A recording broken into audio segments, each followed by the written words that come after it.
Every video game starts with pixels, tiny little squares, yet somehow the best ones end up feeling bigger than entire AAA games. Hello friends, this is Mobile, and here are over 25 fine new pixel art games 2026 you must play on Android and iOS.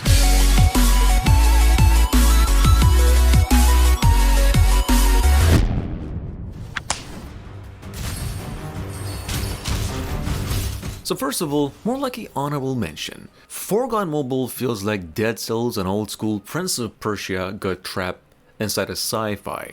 And it's finally coming to Android. It's actually sitting on the Apple Store for over 5 years, and it still feels like a legitimate Castlevania spin-off. The combat absolutely carries the whole game, since it all has a satisfying one more checkpoint loop, and is probably one of the most underrated mobile Metroidvania games to this day. Once the pixel art, the boss fights, and the fighting clicks, Foregone becomes ridiculously hard to put down.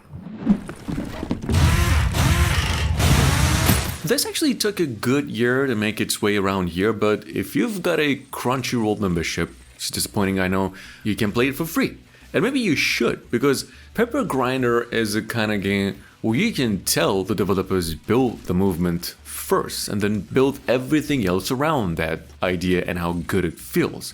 Pretty short game as well, incredibly satisfying platformer built around one brilliant idea, which is drilling. It's not as good as the PC port, but the Android version is still smooth and responsive, making it super easy to lose yourself in. The structure is classic, charming theme, and time trials for replay value. It is polished enough, stylish, perfect almost for platforming fans looking for a compact, high-energy experience. It's also playing offline.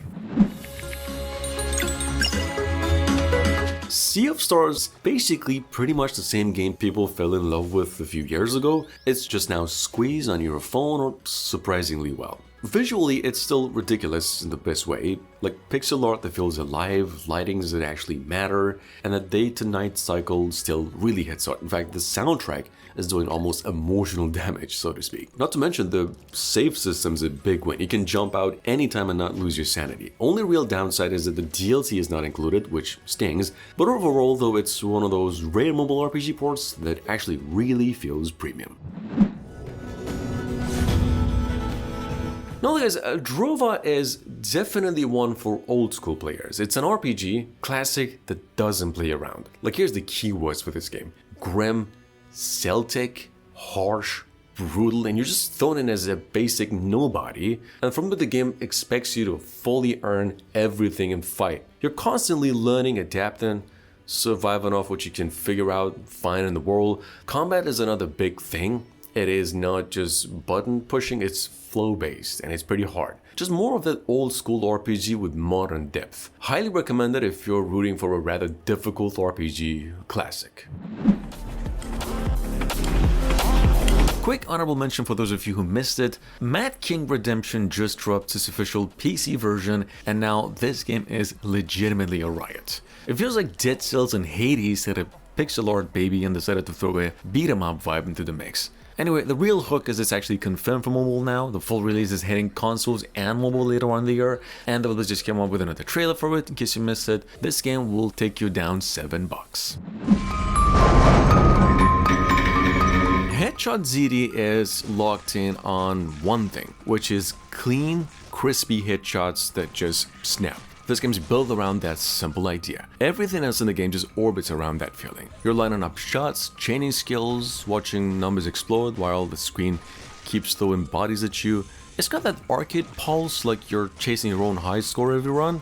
Simple on the surface, but your aim actually carries the whole experience. Oh, and I do believe this game actually took over 7 years for its developers to bring it on the Google Play Store for free. So with that being said, in Next Live, I'm gonna say is one of those games where just the concept by itself makes it stand out. So the game's basically a survival crafting game, except your entire playthrough becomes part of a bigger civilization that just keeps going after you die. So literally, you start as a baby in the Stone Age, needing other players to keep you alive, then slowly grow, craft, build, and eventually, well, of course, die. And only to come back again in the next generation. And the whole reincarnation system is just what makes this game feel different. Very good game, it's free to begin with, it's available on both stores, and it plays both online and offline.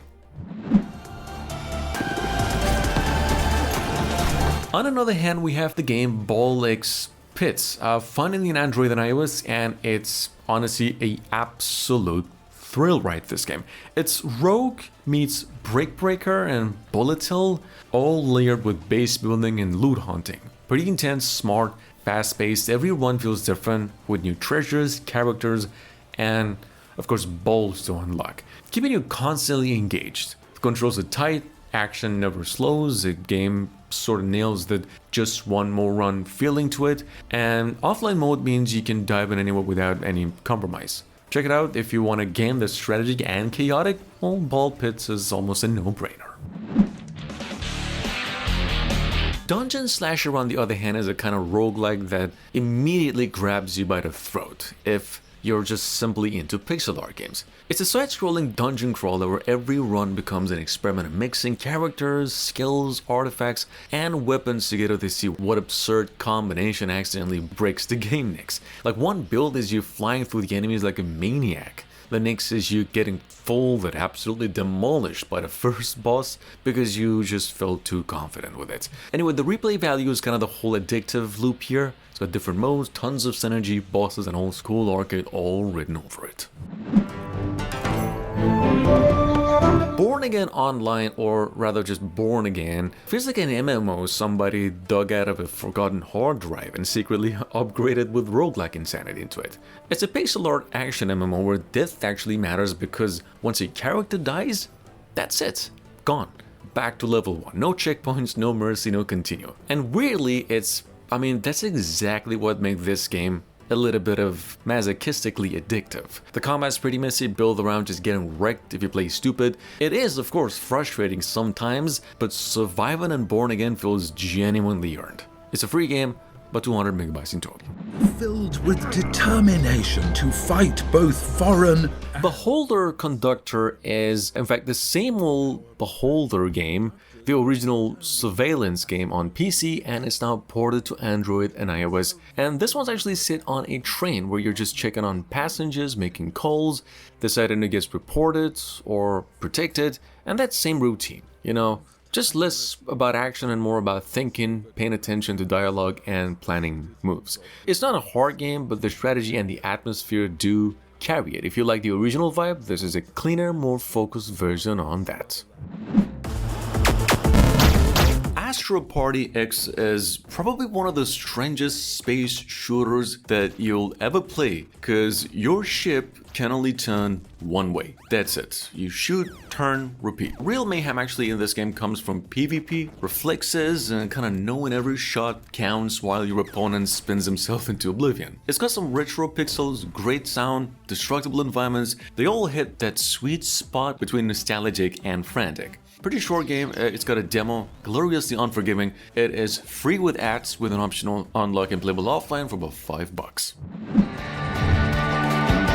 Number 13, Westall's Law is just a Wild West tossed in with twin-stick shooter and shaken up. As you can see, it's a shooting game. You're throwing dynamites, picking guns mid-fight, sometimes slowing time like some cowboy version of Neo or just Red Dead Redemption. At times it's a comedy game, pretty loud, does make you scream a little bit. Levels just throw every random thing possible, horse chases, hostage rescues, wagons to defend, bosses, all that. Ammunition's pretty tight, so you're gonna be clever, do so, and by the end you're gonna be a legend. And it's a free on a demo, paid for $5.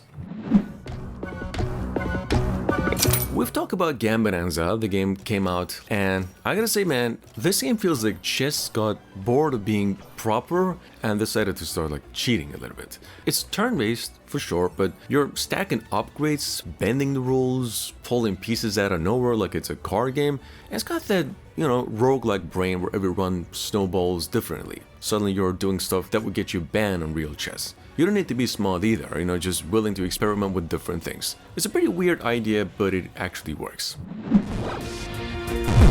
It did take a couple of months, but for those of you who hated the iOS exclusivity of this one, Shotgun King landed on Android, and it's in pretty good shape. Imagine chess, but but every piece is a shotgun, and you're the king out for revenge. It's roguelike meets survival, and almost brilliant. You move like, your chess piece, but then you get to shoot and hopefully dodge the board getting flipped on you. Where each run keeps you thinking, aiming, and laughing at the absurdity of it all. Controls take a second and comfy, but once you do, it's just pure fun. If you've ever wanted to blast your opponents while obeying chess rules, Shotgun King is exactly the kind of insane mobile twist you've been waiting for.